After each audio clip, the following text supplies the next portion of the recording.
I'm in agreement with Anton Chekhov, who stated, remove everything that has no relevance to the story. If you say in the first chapter that there is a rifle hanging on the wall in the second or third chapter, it absolutely must go off.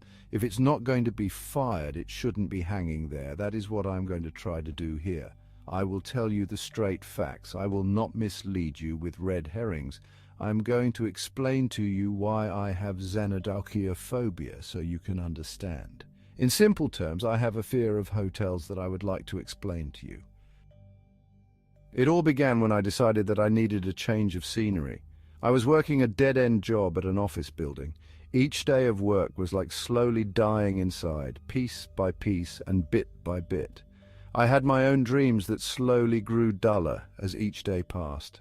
I finally decided I had had enough, and I put in my 2 weeks' notice and moved to another city. I decided to stay for a month at a cheap motel while I looked for a place to live. I paid for a month, but I fled after 3 weeks. I feel like I have to clarify a bit so you can understand that when I say that the motel was like living in the fourth circle of hell, that I'm only slightly exaggerating. I now realize you get what you pay for, and I didn't pay much to stay at the motel. The bed sheets had a yellowish stain to them, and the entire place reeked of disinfectant. I think if I brought a black light with me, that the walls would look like something a modernist spatter painter who insisted on painting with only bodily fluids would create. There was a cockroach infestation, and let me tell you that there is no creepier sensation than feeling a roach skitter across the back of your neck while you sleep. The worst part of it for me was the fact that the walls were so paper-thin that if I was standing on the eastern wall of my room, I could hear an ever-rotating series of people engaging in coitus. The person who lived to the west of me, on the other hand, was quiet, which was a bit of a boon to me. I resigned myself to grit my teeth and bear the month in this place until I could move into a nicer apartment or townhouse. You can already tell from my introduction that this did not happen. It was in this motel that I developed Xenodochiophobia. It all started with the sounds of footsteps. I was in the bathroom getting ready to step into the shower when I heard the heavy sound of feet on tile. It took me a few seconds to realize that my bathroom butted up to my next-door neighbor, and the noises I was hearing were coming from his feet on the tile. I finished my shower and went out into the main room, thinking nothing of it. The next day I started to hear something alongside the footsteps. He was talking. It was a low mumble that I couldn't quite decipher. I imagined that this man was pacing back and forth into and out of the bathroom and muttering to himself. The tone didn't sound urgent. It just seemed like a guy lost in his thoughts and talking to himself. I tried to ignore it. I wasn't particularly worried about the man talking to himself. I think we all deserve a little modicum of privacy. I have no doubts that any of you could say you have never done something foolish while you were alone. Some people sing or hum a tune, some verbalize their thoughts in order to better understand. I decided that he deserved his privacy, and to listen in on him would be a grievous violation of that. I tried my best to ignore him, but that stopped being an option. The situation degraded a week later when I began to pick out words. I woke up that morning and went into the bathroom to brush my teeth. The muttering was background sound as I proceeded to brush my teeth. It wasn't until I realized that the voice was clearer now and I could pick out words. I stood silent and listened to him with my mouth full of toothpaste. I could pick out a few words he spoke that reverberated through the bathroom walls. They were a man, rooted here, nothing left, and splintered skeleton and a wooden heart. The words perturbed me quite a bit. This was not the sound of someone planning their day out or rehearsing a speech. These were the words of someone with a couple of screws loose in their head. Still, I decided to stay the full time despite the shitty condition of the motel and the probable insanity of its residents. I was only a few weeks away from moving out into my new place. The sounds persisted. I heard them almost every time I entered my bathroom. It became an ambient sound that was part of my everyday life at the motel. Think of it like a bad smell. You noticed it at first, but after a while you get accustomed to the smell and stop noticing it.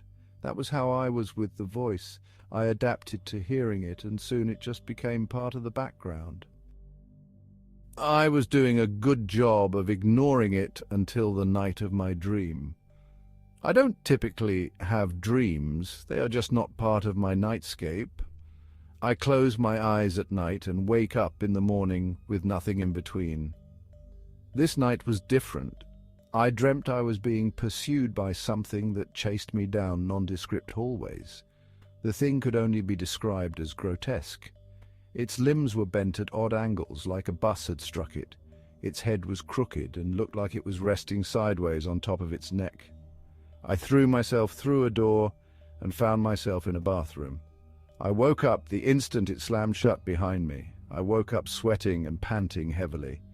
It took a few minutes to calm myself. I realized I was sweating because the air conditioning was busted and summer was heating the building like an egg on the sidewalk. It took a few minutes for me to realize that it wasn't the nightmare that woke me up, but the sound. I turned my head towards my bathroom and I could hear the same phrase being repeated. It was louder this time. It sounded like it was coming from my bathroom and not my neighbor's. I got out of bed slowly and approached my bathroom. It was 11 o'clock at night. I had gone to bed early. The voice continued rambling its mantra. It really sounded as if it was coming from just beyond the door inside the room. I turned the handle and the voice stopped. I swung open the door, expecting to see a crazed man perched on my toilet endlessly repeating, but instead I found my bathroom just as I'd left it. Except for one thing, I didn't remember closing the bathroom door before I went to bed. I paused in the bathroom and tried to make sense of it all. Had I closed the door and just forgotten? That didn't make any sense. I wasn't living with anybody and I didn't close the bathroom door. I even left it open when taking a piss. Could it be... Thump! I almost shit myself when my neighbor struck the adjoining wall and practically shouted, "There is nothing left but a splintered skeleton and a wooden heart." That was the last straw. This guy was clearly psychotic. I had to get the motel owner involved and put an end to this once and for all. I found the owner behind the desk in the main lobby. He was reading some sort of magazine. He set down the magazine when he heard me approach and gruffly asked, "Is there a problem, sir?" He spoke the word "sir" as if it were an insult.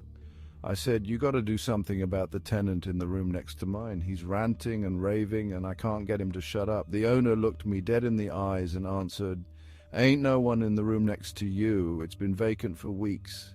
I thought he was joking at first, but one glance at his deadpan expression shattered that theory. I knew someone was in the room next to me. I had heard them banging around and whispering to themselves for the past week or so. He didn't seem interested in getting up from the desk until I began to hint that I would call the police to investigate. He stood up with an exasperated huff and said, "Wait here while I check the room." He grabbed the room key and left. I waited down by the front desk. Time passed slowly. I leaned over the counter to see if the magazine he was reading was worth picking up. Sexy Siamese schoolgirls. Of course he was reading something like that. I paced in the lobby a bit while waiting for the owner to return. I figured that if someone was living in the apartment without paying, the owner would drive them out quickly. A few minutes later he returned. But something was now very different about him. He came back with his face ashen. He didn't speak, but walked like a zombie from an old black-and-white classic horror movie. He sat back down in the chair. I tried asking him what he had seen, but he was unresponsive. It was then that I decided I had to see what was in that room. It was one of the stupidest things I had ever done, which is really saying something. I grabbed the key from off the desk counter and went to the room next to mine. I opened the door expecting to see a bunch of baby dolls hanging from hooks or inverted pentagrams painted all over the room. Instead, I found an empty room that looked like it hadn't been touched for weeks. The bed was made and there was a thin layer of dust on the wooden counters. The motel room did not have a lived-in feel to it. I looked around the room and found no evidence to the contrary except a window that was barely cracked open. Had the squatter fled out the window? I was about to leave when I had a thought. I wanted to check the bathroom. I flicked on the light switch and bathed the bathroom in light. A swarm of cockroaches scuttled off behind the toilet. I stepped into the small bathroom and opened the shower door. There was no one inside. I looked behind the door with the same result. I knocked on the bathroom wall that adjoined to mine. There was no response. I decided that the man had probably been squatting in the apartment for a few weeks. He probably had a few screws loose, which would explain the mumbling. I was a little distraught at the thought of going to bed with a mentally unstable person a few feet away, but I would recover. I turned to leave, and that was when the bathroom door swung shut. I grasped the handle and pulled, but it was stuck. It felt like the wood had swollen in the door frame. I pulled and pulled at the door, but it didn't loosen up. I put my foot on the door's frame and pulled with all my might. It budged slightly, but made no real signs of opening. I was about to begin calling for help when something out of the corner of my eye caught my attention. I was not alone in the bathroom. Someone was in the shower. The glass was opaque and made it hard to clearly see through it. My heart began to race when a voice echoed from behind the glass pane. I was once a man, and now I am rooted here. There is nothing left but a splintered skeleton and a wooden heart. I watched transfixed as the figure slowly became clearer. The limbs were bent and stuck out at odd angles and tangents. A scream caught in my throat as the thing put one of its hands on the glass, and cracks began to radiate out like a spiderweb. I had no intention of meeting the whispering, crooked, and broken man. I slammed into the bathroom door. It gave a cracking sound, but didn't break open like action movies had shown me. I backed up and threw my weight back into the door again. Pain shot up my shoulder, but I shut that out of my mind. The shower door slowly began to slide open. I threw myself at the door in a panic and thanked the gods when it splintered open and fell off of its hinges. I sprinted out into the motel room and charged at the door. I caught the counter with my side as I passed by it. That caused my body to shift drastically, and I fell onto my ass facing the now destroyed bathroom door. I caught a glimpse, just a tiny glimpse at the thing. I wish I hadn't, because the image of that thing has been burned into my nightmares. It was a spindly-looking creature. It was a little taller than your average person, and it was bone-thin. Its skin was browning and had a rough appearance. The image of tree bark comes to mind when I imagine it. The limbs were bent and contorted. A brackish fluid leaked from its wrists. Every movement brought it closer to me with sickening creaks and cracks from the thing's bones and joints. The head was twisted and the mouth hung ajar. I shot to my feet and grabbed the front door's handle. Much to my relief, it swung open unimpeded. I ran through the open door and slammed it in the creature's face. I didn't dare take another second to look at the abominable thing's knotted and grotesque form. As I fled, its parting words echoed in my ears. I shut those words from my head and ran. I fled the motel that night. I left behind all of my stuff. I have no intention of returning to that place. Ever since that night where I encountered the creature that was whispering to me through the walls, I have been afflicted with crippling Xenodochiophobia. I don't leave the house very much these days. I go straight to work and then home. I have no intention of traveling, and the thought of staying in another motel or hotel room makes my stomach roil. At night, when I'm feeling anxious, the words the creature spoke come unbidden to my ears. Please don't leave me.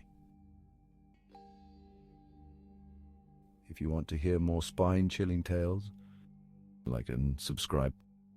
You never know what might be whispering to you next.